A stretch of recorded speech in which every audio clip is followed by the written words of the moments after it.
आविद्यन्मध्वरमरुतस्वर्कैरथेभिर्यातरष्टिमद्भिरश्वपर्णैः आवरषष्ठजान इषावजो न पप्तता सुमाजाः। मरुतो तुम्हारा रथ अति गतिमान देव, गति और द्युति में तो विद्युत समान है।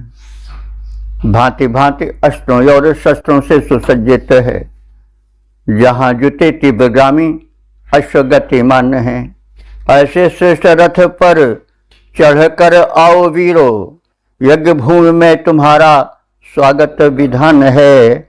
अन्न साथ लाओ, उड़े पक्षियों की भांति आओ, देर न लगाओ, शुभ स्वागत सुजान है।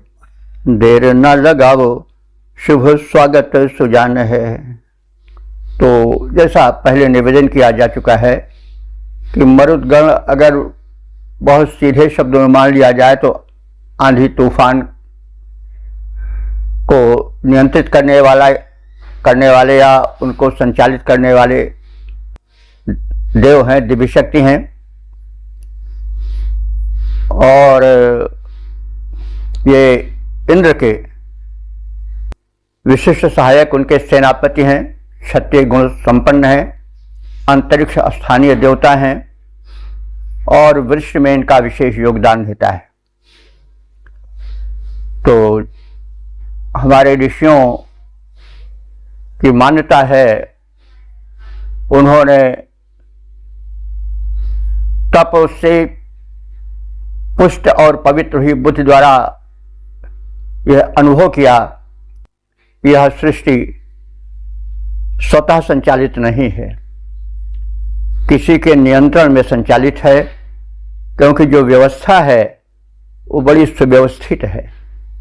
कार्य कारण का यहाँ ऐसा संबंध जुड़ा हुआ है कि उसे अनियंत्रित या अनीश्वर नहीं कहा जा सकता है। तो अब दिव्य शक्तियों को नाम दिया गया है। सबसे जो प्रमुख नियंत्रक शक्ति वो इंद्र है, उसके पश्चात उसके सहायक शक्ति के समूह जो हैं वो देवता हैं। अब वो शक्ति हैं, शक्ति का कोई नाम नहीं होता, लेकिन व्यवहार के लिए नामकरण किया जाता है। तो जो मरुदगण हैं वे रुत करते हैं। रुत, मरुत यानी महत रुतम कुर्वन्ति इति मरुतः। तो रव शब्द तो मरुदगण है। ये 49 हैं और ये विषय से विशेष संबंध रखते हैं। आंधी तूफान बन करके भी ये विचरण करते हैं।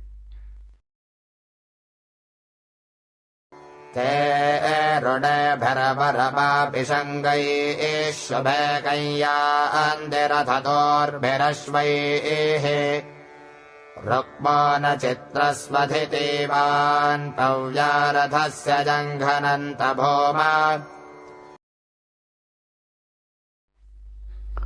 मरुदगणों के रथ शोभन विचित्र बड़े, सुनहले अस्त्र शस्त्र उनमें भरे पड़े। मरुदगणों के रथ शोभन विचित्र बड़े, सुनहले अस्त्र शस्त्र उनमें भरे पड़े। अरुणाभ भूरे वर्ण वाले तीव्रगामी यश स्वर्णमय शोभन रथों में हैं जोड़े खड़े। ऐसे रम्य रथ पर मरुत सवार होते, लोकहित भावना से रहते सदा जुड़े। रथ चक्र लौह पट्टिका से भू उखेड़ते से, होते गतिमान रथ त्वरा तीव्रता भरे। होते गतिमान रथ तीव्र त्वरा से भरे। सृजेकम्भो अधितनो शुभाशीर्मेधावना न गृणवन्त ऊर्ध्वा युष्मभ्यङ्गम् वरुदः सुजातास्त्वविद्युम्नासो धनयन्ते अद्रिम्। विजय को पाने शत्रु मार के भगाने हेतु, विजय को पाने शत्रु मार के भगाने हेतु लटकते देह पर आयुध तुम्हारे हैं। वन वृक्ष जैसी ऊर्ध्व गामी मेधा करते हो, भक्तगण तेरे तुझ को अतीव प्यारे हैं।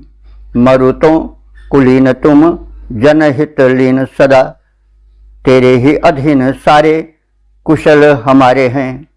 पर्वतीय संपदाएं दिव्य मना भक्त तेरे, आहरित करते हैं राष्ट्रहित धारे हैं, आहरित करते हैं राष्ट्रहित धारे हैं।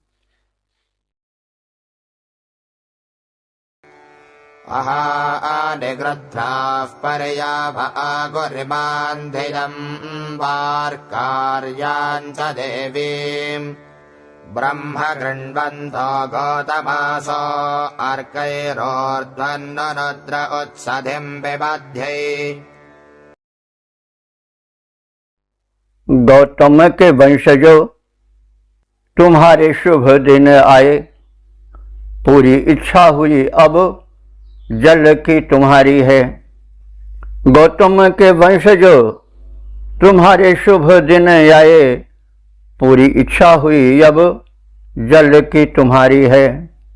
मरुतों ने मेघ रूपी कुंड को तुम्हारी ओर मोड़ दिया, अब होने वाली वृष्टि भारी है। जल संचय की योजनाएं, जल संचय की योजनाएं न अधूरी रहें, दूर हुई निर्विषयक दुश्वारी है। और जल साध यज्ञ और पूजन भजन करो, जल साध यज्ञ और पूजन भजन करो, करो पूरी अब निज साधनाएं सारी है, करो पूरी अब निज साधनाएं सारी हैं। एतत्यन्नजो जनमचेति सस्वरः जन्मरुतो गौतमो वः पश्यन् हिरण्यचक्रानजो दंष्ट्रान् विधावतो वराहो न।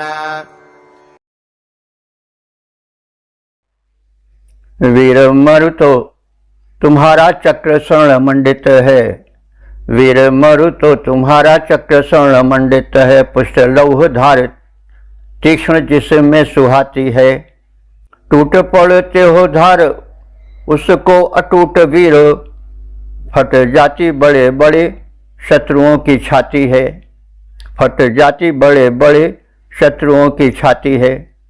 देख कर तेरा भारी शत्रु प्राणहारी बल, गौतम में हर्ष की हिलोर उठ जाती है, गौतम में हर्ष की हिलोर उठ जाती है। छंदोबद्ध यश जो तुम्हारा गाया गौतमों ने, छंदोबद्ध यश जो तुम्हारा गाया गौतमों ने, श्रेष्ठ शब्द रचना न वर्णन में आती है, श्रेष्ठ शब्द रचना न वर्णन में आती है।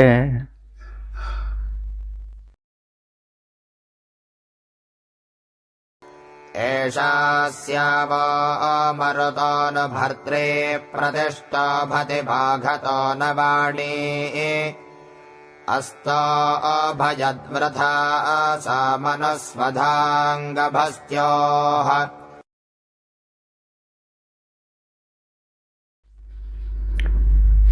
मरुतों तुम्हारे करों में है धन धान्य भूरी, मरुतों तुम्हारे करों में है धन धान्य भूरी। ये प्रचंड बाहुदंड ओज तेजधारी हैं, ये प्रचंड बाहुदंड ओज तेजधारी हैं। हे महान ध्यान जब होता है तुम्हारा ऐसा, होता है तुम्हारे प्रति श्रद्धा भाव भारी है। भावों के प्रवाह बन विनती निकलते हैं, भावों के प्रवाह बन विनती निकलते हैं। खिलती जहाँ पे कीर्त कलिका तुम्हारी है, और बन कर विनती निकलती है मंत्र मध्य, बनकर विनती निकलती है मंत्र मध्य, सहज स्वरूप धार भावना हमारी है, सहज स्वरूप धरे भावना हमारी है। इस ऋग्वेद के प्रथम मंडल के 88वें सूक्त के 6 मंत्रों के दृष्टा ऋषि हैं गौतम राहुगण। इसमें 3 प्रकार के छंद प्रयुक्त हुए हैं, त्रिष्टुप, विराट रूपा और प्रस्तार पंक्ति। देवता मरुदगण हैं। मरुदगणों के विषय में हम बहुत कुछ जान चुके हैं। ये जीवंत दिव्य शक्ति हैं जिनसे कि सृष्टि संचालित होती है। यह हमारी पृथ्वी मरुदगणों के कारण ही स्थिर है। हम सब जानते हैं कि तमाम ग्रह नक्षत्र ऐसे हैं जहाँ की वायुमंडल नहीं है। मंगल चंद्र मंडल, चंद्र आदि पर, बुध आदि पर वायु नहीं है, इसलिए वहाँ जीवन भी नहीं है। तो ये मरुद जो हैं वो वायु ही के तो प्रारूप हैं। मरुद का अर्थ होता है कि महिष्ठाम ऋतम कुर्वन्ति इति मरुता, जो विशिष्ट शब्द करें, गर्जन करें, वही मरुत हैं। तो आंधी तूफान, चक्रवाती पवन आदि और जो वृष्टिकारक होती है ये मानसूनी हवा, यह भी इन सब के अंतर्गत आ जाती है। इसका सौम्य रूप है, हमारे शरीर में प्राणवायु बन करके है और तरह तरह से इनका रूप है, इसीलिए इनकी संख्या 49 है। तो कहने का मतलब ये जो वैदिक देवता हैं मरुद, ये जीवंत देवता हैं, ये सृष्टि के धारक तत्व हैं। इनकी स्तुति, इनके प्रति समर्पित यजन भजन सृष्टि के धारक कारण है। मरुत जो भिन्न भिन्न रूपों में व्याप्त हैं, वो जब यज्ञाहुति से प्रफुल्ल होते हैं, प्रसन्न होते हैं, शुद्ध होते हैं, तो दिव्य जीवन कलिका खिलती है। रोग शोक भागते हैं, कृमि नष्ट होते जाते हैं। आज हम कृमि के प्रकोप से, हम क्या पूरा भूमंडल कितना प्रताड़ित है, कितना आशंकित है, कितना भयभीत है कि सारे एटम बम, सारी मिसाइल से फेल है। तो यदि यह चर्बी के रूप वाला पेट्रोल न जलता होता और यदि मर्तों के प्रति आहुति दी गई होती और वातावरण शोधित हुआ होता, पवन देव प्रफुल्ल हुए होते, शोधित होते, तो उनकी अनुकंपा होती और ये कीड़े पास आ ही नहीं पाते। तो कहने का मतलब ये जो वैदिक देवता है जीवंत देवता है। अन्य जो साधना की पद्धतियां हैं अपने अपने स्थान पर ठीक हैं, लेकिन ये प्रत्यक्ष स्तुति है, बहुत सीधा देवत्व से जुड़ना है। कहीं कोई मंदिर मस्जिद गुरुद्वारा अगर न रहे किसी कारण से, तो दुनिया के कुछ बड़े बिगड़ेगा नहीं, लेकिन अगर मरुद गण न रहें तो फिर 5 मिनट का जीवन भी दूभर हो जाएगा। तो कहने का मतलब वैदिक धर्म सभी धर्मों का मूल है, वेदो खिलो धर्म मूलम, और साथ साथ जो वैदिक संदेश है उनके अनुपालन में ही भलाई है। अगर हमें भूमंडल को सुरक्षित रखना है, सुख शांति स्थापित करना है, तो हम वैदिक धर्म की ओर मुड़ें, उसमें रुचि लें, प्रचार प्रसार करें। ये बड़ा पुण्य कार्य है और यह भी एक यज्ञ ही है। जैसे कहा गया यज्ञ वैसे स्तमम कर्म, आहुति डालना तो यज्ञ है ही है, साथ साथ प्रत्येक शुभ कर्म यज्ञ होता है। तो इस समय इस शुभ कर्म की बड़ी आवश्यकता है, क्योंकि समस्त शुभ कर्म इसी नींव पर खड़े हैं।